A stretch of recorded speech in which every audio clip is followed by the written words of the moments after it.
بسم اللہ الرحمن الرحیم۔ شروع اللہ کا نام لے کر جو بڑا مہربان نہایت رحم والا ہے۔ نبی کریم صلی اللہ علیہ وسلم بنی نوع انسان کے لیے اللہ کے آخری نبی ہیں، اور آپ پر نازل ہونے والی کتاب قرآن مجید اللہ تعالی کی آخری کتاب ہے، لہذا نبی کریم صلی اللہ علیہ وسلم کی پاکیزہ زندگی امت مسلمہ کے لیے تا قیامت واجب الاتباع، رشد و ہدایت کا ابدی سرچشمہ اور ذریعہ نجات ہے۔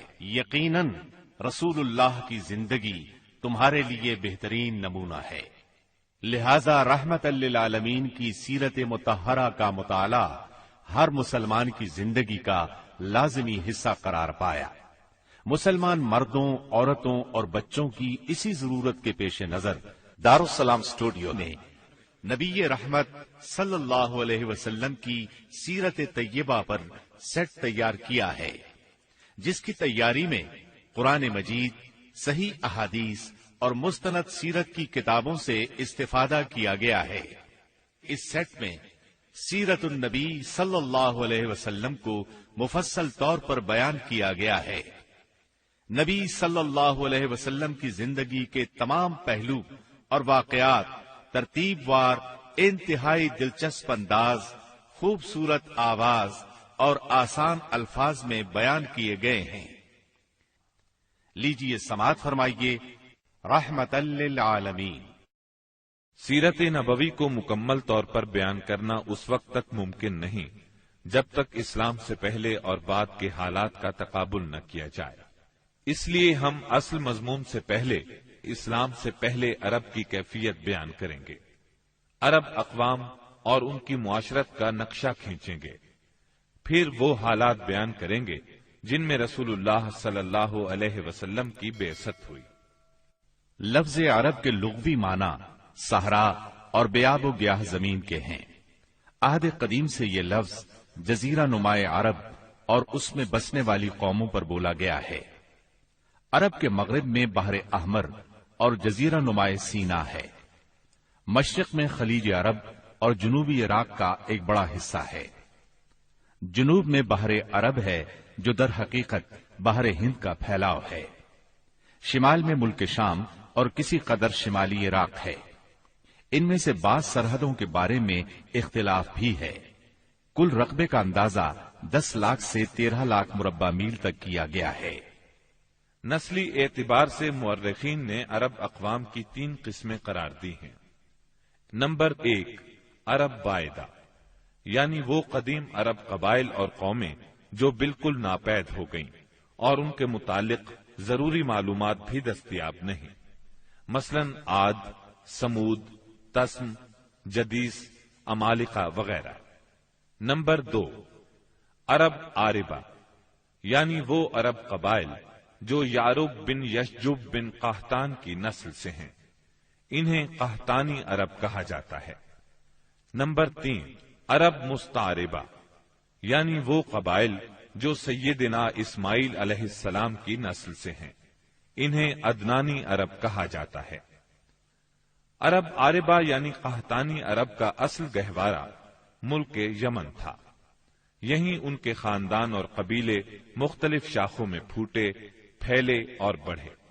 ان میں سے 2 قبیلوں نے بہت شہرت حاصل کی، ایک ہمیر جس کی مشہور شاخیں زید الجمہور، قزاع اور سکاسک ہیں، دوسرا کہلان جس کی مشہور شاخیں ہمدان، انمار، مزہج، تے، کندہ، لخم، جزام، ازد، اوس، خزرج اور اولاد جفنا ہیں، جنہوں نے آگے چل کر ملک شام میں بادشاہت قائم کی اور آل غسان کے نام سے مشہور ہوئے۔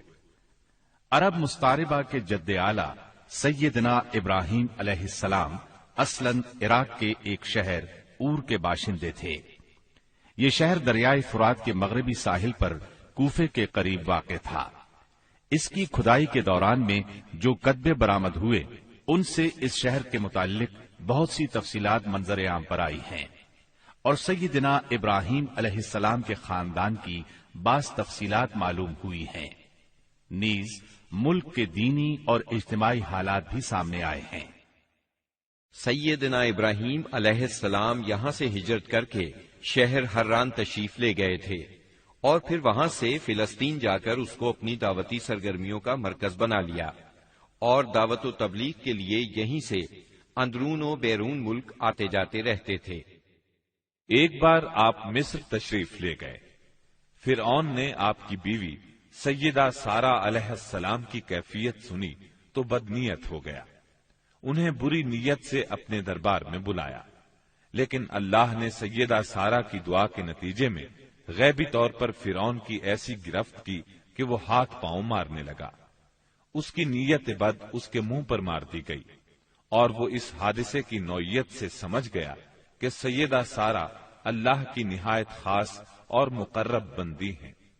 وہ ان کے اس وصف سے اس قدر متاثر ہوا کہ اپنی بیٹی ہاجرہ کو ان کی خدمت میں دے دیا۔ پھر سیدہ سارہ نے سیدہ ہاجرہ کو ابراہیم علیہ السلام کی زوجیت میں دے دیا۔ ابراہیم علیہ السلام ان دونوں کو لے کر فلسطین واپس تشریف لائے۔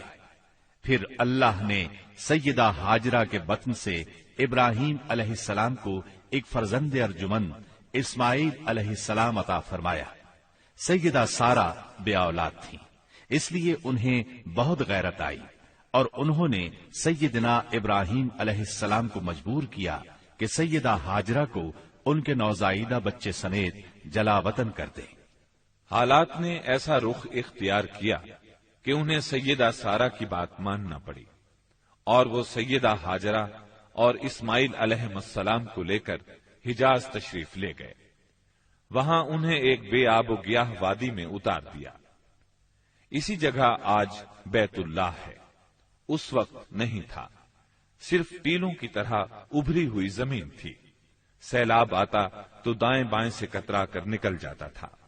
وہیں مسجد حرام کے بالائی حصے میں زمزم کے پاس ایک بہت بڑا درخت تھا۔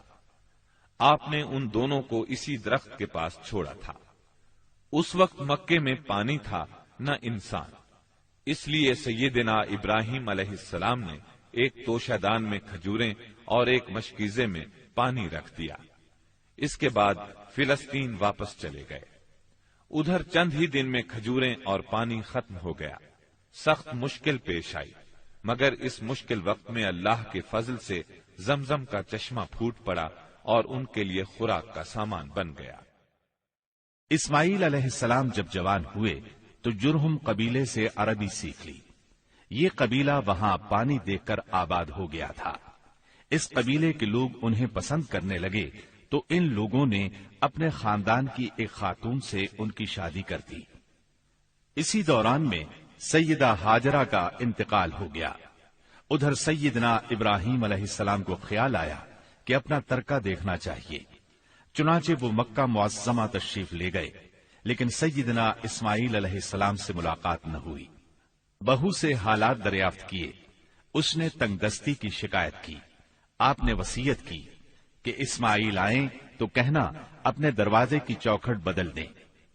سیدنا اسماعیل علیہ السلام اس وصیت کا مطلب سمجھ گئے۔ انہوں نے بیوی کو طلاق دے دی اور ایک دوسری عورت سے شادی کر لی جو جرہم کے سردار مزاز بن عمر کی صاحبزادی تھی۔ ان کی دوسری شادی کے بعد ایک بار پھر سیدنا ابراہیم علیہ السلام مکے تشریف لے گئے، مگر اس مرتبہ بھی سیدنا اسماعیل علیہ السلام سے ملاقات نہ ہو سکی۔ بہو سے حال پوچھا تو اس نے اللہ کی حمد و ثنا بیان کی۔ آپ نے وصیت کی کہ اسماعیل اپنے دروازے کی چوکھٹ برقرار رکھیں اور فلسطین واپس ہو گئے۔ اللہ تعالی نے مزاز کی بیٹی سے اسماعیل علیہ السلام کو 12 بیٹے عطا فرمائے۔ ان 12 بیٹوں سے 12 قبیلے وجود میں آئے اور سب نے مکے ہی میں رہائش اختیار کی۔ ان کے حالات زمانے کی گرد میں دب کر رہ گئے، صرف نابت اور قیدار کی اولاد گمنامی سے محفوظ رہی۔ قیدار بن اسماعیل علیہ السلام کی نسل مکہ معظمہ ہی میں پھیلتی پھولتی رہی، یہاں تک کہ عدنان اور پھر ان کے بیٹے معد کا زمانہ آ گیا۔ عدنانی عرب کا سلسلہ نسب صحیح طور پر یہیں تک محفوظ ہے۔ عدنان نبی صلی اللہ علیہ وسلم کے سلسلہ نسب میں 21ویں پشت میں آتے ہیں۔ بہرحال معد کے بیٹے نزار سے کئی خاندان وجود میں آئے۔ دراصل نزار کے 4 بیٹے تھے اور ہر بیٹا ایک بڑے قبیلے کی بنیاد ثابت ہوا۔ چاروں کے نام یہ ہیں: ایاد، انمار، ربیہ اور مزر۔ ان میں سے آخری 2 قبیلوں کی شاخیں اور شاخوں کی شاخیں بہت زیادہ ہوئیں۔ چنانچہ ربیہ سے اسد بن ربیہ، انزا، عبد القیس، وائل، بکر، تغلب اور بنو حنیفہ وغیرہ وجود میں آئے۔ مزر کی اولاد 2 بڑے قبیلوں میں تقسیم ہوئی۔ نمبر 1 قیس اعلان بن مزر، نمبر 2 الیاس بن مزر۔ قیس اعلان سے بنو سلیم، بنو حوازن، بنو غطفان، غطفان سے افس، زبیان، اشجار اور غنی بن عاصر کے قبائل وجود میں آئے۔ الیاس بن مزر سے تمیم بن مرہ، حزیل بن مدرکہ، بنو اسد بن خزیمہ اور کنانہ بن خزیمہ کے قبائل وجود میں آئے۔ پھر کنانہ سے قریش کا قبیلہ وجود میں آیا۔ یہ قبیلہ فہر بن مالک بن نضر بن کنانہ کی اولاد ہے۔ پھر قریش بھی مختلف شاخوں میں تقسیم ہوئے۔ مشہور قریشی شاخوں کے نام یہ ہیں: جمح، سہم، عدی، مخزوم، تیم، زہرہ اور قصی بن کلاب کے خاندان یعنی عبد الدار، اسد بن عبد العزا اور عبد مناف۔ یہ تینوں قصی کے بیٹے تھے۔ ان میں سے عبد مناف کے 4 بیٹے ہوئے، جن سے 4 ذیلی قبیلے وجود میں آئے، یعنی عبد الشمس، نوفل، مطلب اور ہاشم۔ انہی ہاشم کی نسل سے اللہ نے ہمارے نبی کریم صلی اللہ علیہ وسلم کا انتخاب فرمایا۔ ابن عباس رضی اللہ عنہ کا بیان ہے کہ رسول اللہ صلی اللہ علیہ وسلم نے فرمایا، اللہ تعالی نے مخلوق پیدا فرمائی تو مجھے سب سے اچھے گروہ کے اندر رکھا، پھر قبائل کو چنا تو مجھے سب سے اچھے قبیلے کے اندر بنایا، پھر گھرانوں کو چنا تو مجھے سب سے اچھے گھرانے میں بنایا، لہذا میں اپنی ذات کے اعتبار سے بھی سب سے اچھا ہوں اور اپنے گھرانے کے اعتبار سے بھی سب سے بہتر ہوں۔ جس وقت جزیرۃ العرب پر اسلام کا سورج طلوع ہوا، وہاں 2 قسم کے حکمران تھے۔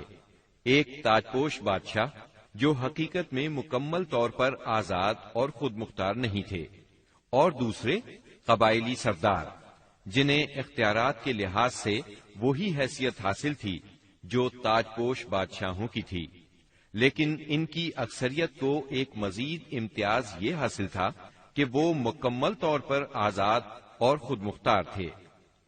اس وقت تاجپوش حکمران یہ تھے: شاہان یمن، شاہان آل غسان یعنی شام، اور شاہان ہیرا یعنی عراق۔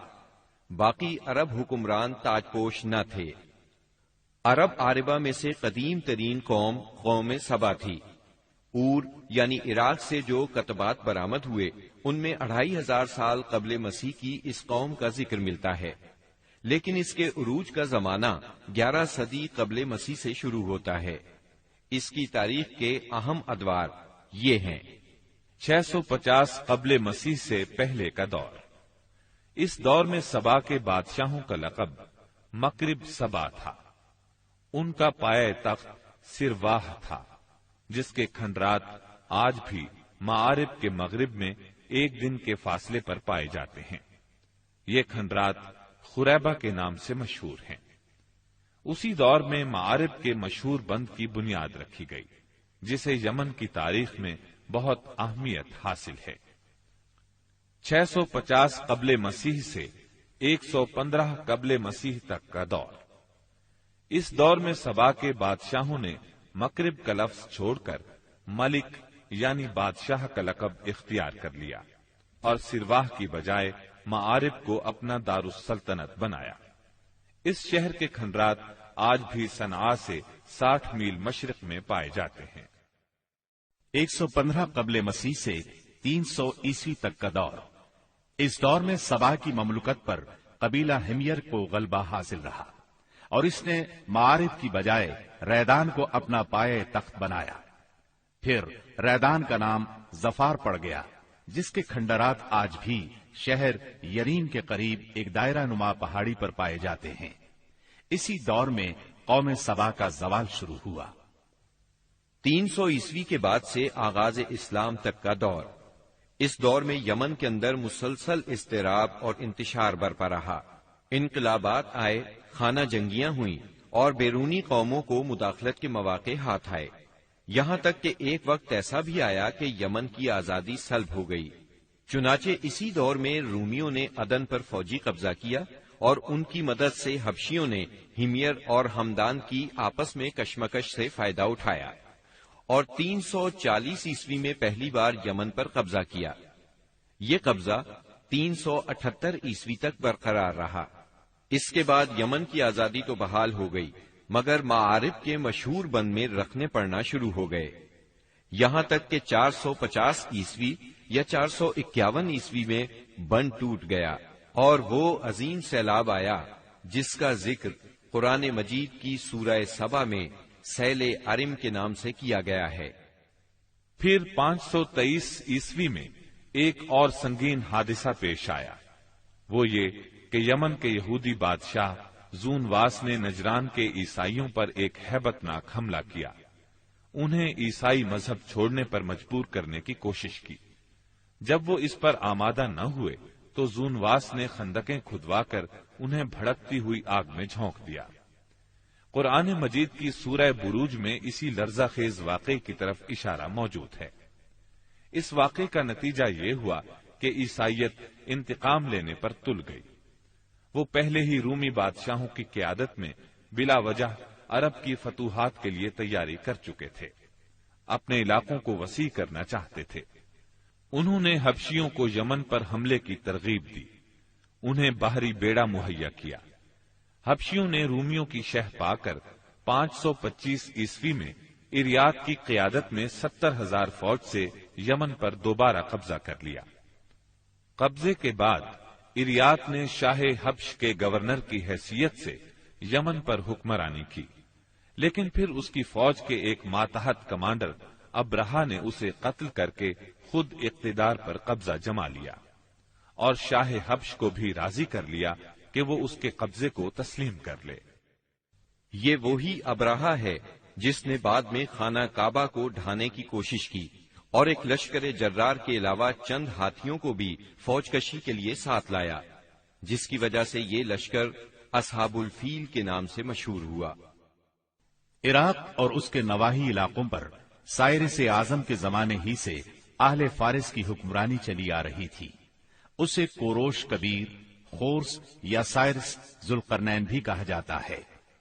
اس کا زمانہ 557 تا 529 قبل مسیح ہے۔ اس کے مقابلے میں کسی کو آنے کی جرت نہیں تھی، یہاں تک کہ 326 قبل مسیح میں سکندر مقدونی نے دارا اول کو شکست دے کر فارسیوں کی طاقت توڑ دی، جس کے نتیجے میں ان کا ملک ٹکڑے ٹکڑے ہو گیا اور طوائف الملوکی شروع ہو گئی۔ یہ انتشار 230 عیسوی تک جاری رہا۔ اسی دوران میں قحطانی قبائل نے اپنا وطن چھوڑ کر عراق کے ایک بہت بڑے اور شاداب سرحدی علاقے پر بود و باش اختیار کر لی۔ پھر عدنانی لوگ اپنا وطن چھوڑ کر اس طرف آئے، انہوں نے لڑ بھیڑ کر جزیرہ فراتیہ کے ایک حصے پر اپنا قبضہ جما لیا۔ ادھر 226 عیسوی میں اردشیر نے جب ساسانی حکومت کی داغ بیل ڈالی تو رفتہ رفتہ فارسیوں کی طاقت ایک بار پھر پلٹ آئی۔ اردشیر کے عہد میں حیرہ، بادیات العراق اور جزیرے کے ربیعی اور مزری قبائل پر جزیمت الوضاح کی حکمرانی تھی۔ شاہان حیرہ کے پاس فارسی فوج کی ایک یونٹ ہمیشہ رہا کرتی تھی، جس سے بادیہ نشین عرب باغیوں کی سرکوبی کا کام لیا جاتا تھا۔ یہ بات تو مشہور ہے کہ مکے میں آبادی کا آغاز سیدنا اسماعیل علیہ السلام سے ہوا۔ آپ نے 137 سال کی عمر پائی اور تاحیات مکے کے سربراہ اور بیت اللہ کے متولی رہے۔ آپ کے بعد آپ کے دو صاحبزادگان نابت پھر قیدار یا قیدار پھر نابت یکے بعد دیگرے مکے کے والی ہوئے۔ ان کے بعد ان کے نانا مزاز بن عمرو جرہمی نے اقتدار اپنے ہاتھ میں لے لیا۔ اس طرح مکے کی سربراہی بنو جرہم کی طرف منتقل ہو گئی اور ایک مدت تک انہی کے ہاتھ میں رہی۔ سیدنا اسماعیل علیہ السلام کا زمانہ قریباً 2000 برس قبل مسیح ہے۔ اس حساب سے مکے میں قبیلہ جرہم کا وجود کوئی 2100 برس تک رہا اور ان کی حکمرانی قریباً 2000 برس تک رہی۔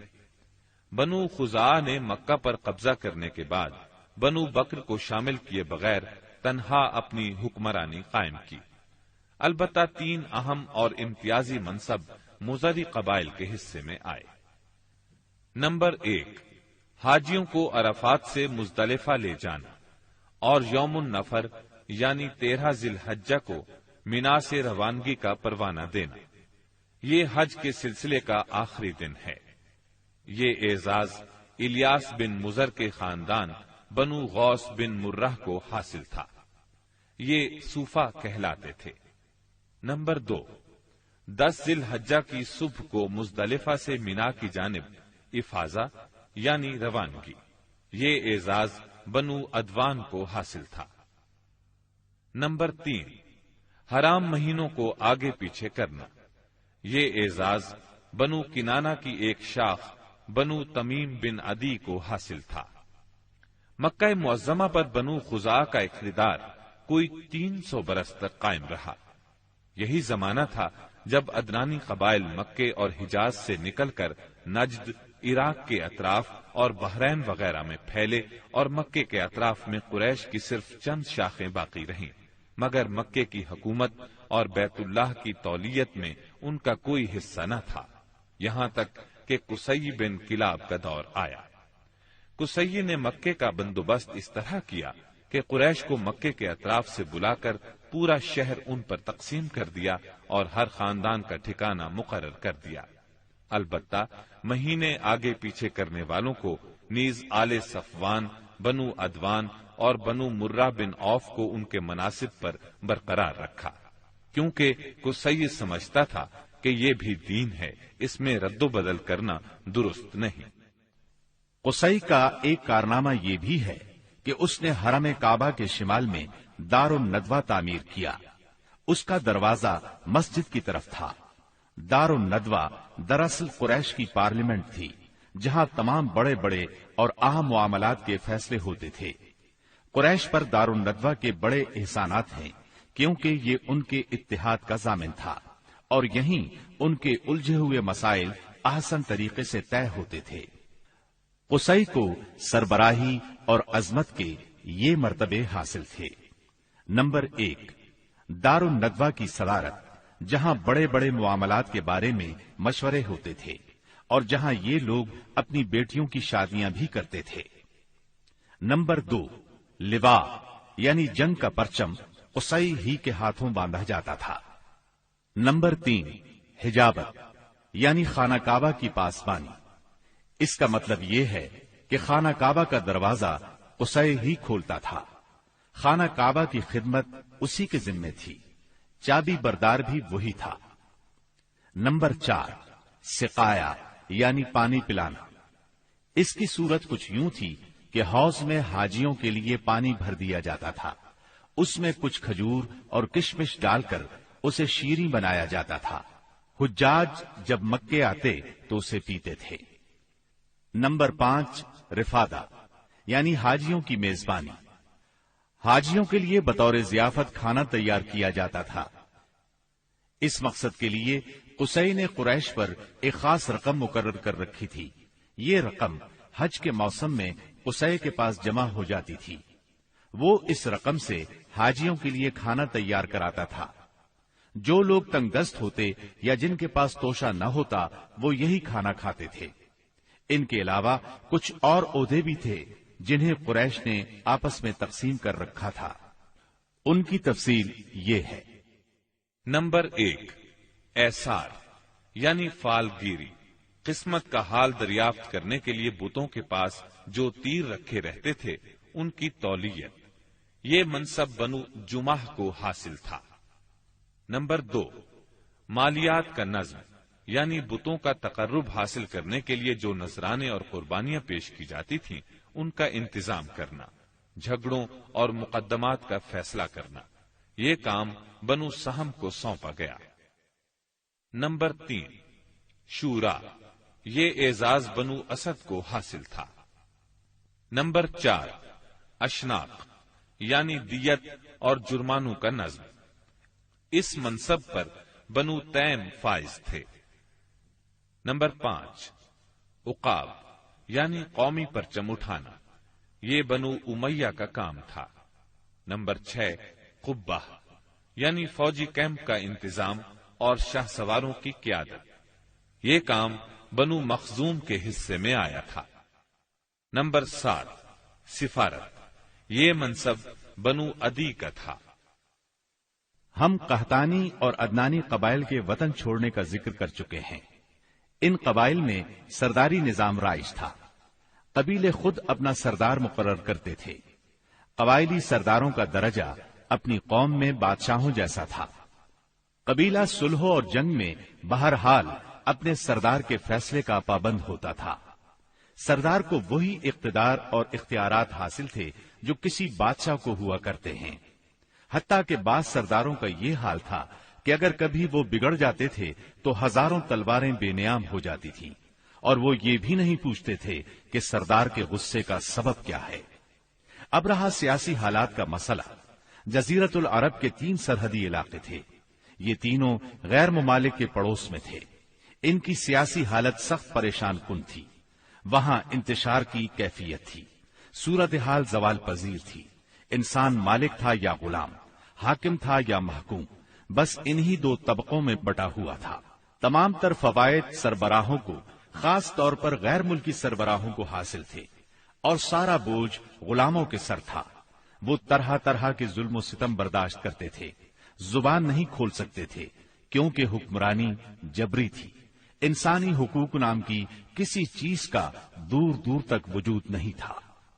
عرب کے عام باشندے اسماعیل علیہ السلام کی دعوت و تبلیغ کے نتیجے میں دین ابراہیم کے پیروکار تھے، اس لیے صرف اللہ کی عبادت کرتے تھے اور توحید پر کاربند تھے۔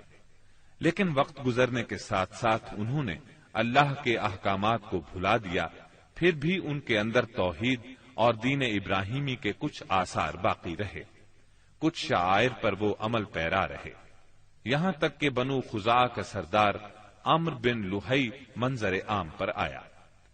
اس کی نشو و نما نیکی، صدقہ و خیرات اور دینی باتوں سے گہری دلچسپی پر ہوئی تھی، اس لیے لوگوں نے اسے محبت کی نظر سے دیکھا، اسے بڑا عالم اور اللہ کا ولی سمجھ کر اس کی پیروی کی۔ پھر اس شخص نے ملک شام کا سفر کیا۔ اس نے دیکھا وہاں بتوں کی پوجا ہو رہی تھی۔ اس نے سمجھا یہ طریقہ بھی اچھا ہے اور برحق ہے، کیونکہ ملک شام پیغمبروں کی سرزمین تھی، آسمانی کتابیں وہاں نازل ہوئی تھیں۔ چنانچہ واپسی پر وہ وہاں سے اپنے ساتھ حبل بت بھی لے آیا اور اسے خانہ کعبہ کے اندر نصب کر دیا، اور اہل مکہ کو اللہ کے ساتھ شرک کی دعوت دی۔ اہل مکہ نے اس پر لبیک کہا۔ اس کے بعد بہت جلد حجاز کے باشندے بھی شامل ہو گئے، وہ بھی ان کے نقش قدم پر چل پڑے۔ اس طرح عرب میں بت پرستی کا آغاز ہوا۔ حبل کے علاوہ عرب کے قدیم ترین بتوں میں سے ایک منات تھا۔ یہ بحر احمر کے ساحل پر قدید کے قریب مشلل میں نصب تھا۔ اس کے بعد طائف میں لات نامی بت وجود میں آیا، پھر وادی نخلا میں عزا کا بت نصب کیا گیا۔ یہ تینوں عرب کے سب سے بڑے بت تھے۔ اس کے بعد حجاز کے ہر خطے میں شرک کی کثرت اور بتوں کی بھرمار ہو گئی۔ کہا جاتا ہے کہ ایک جن عمرو بن لحی کے تابع تھا۔ اس نے بتایا کہ قوم نوح کے بت یعنی ود، سوا، یغوث، یعوق اور نصر جدہ میں دفن ہیں۔ اس اطلاع پر عمرو بن لحی جدہ گیا اور ان بتوں کو کھود نکالا، پھر ان کو تہامہ لایا، اور جب حج کا زمانہ آیا تو انہیں مختلف قبائل کے حوالے کیا۔ یہ قبائل ان بتوں کو اپنے اپنے علاقوں میں لے گئے۔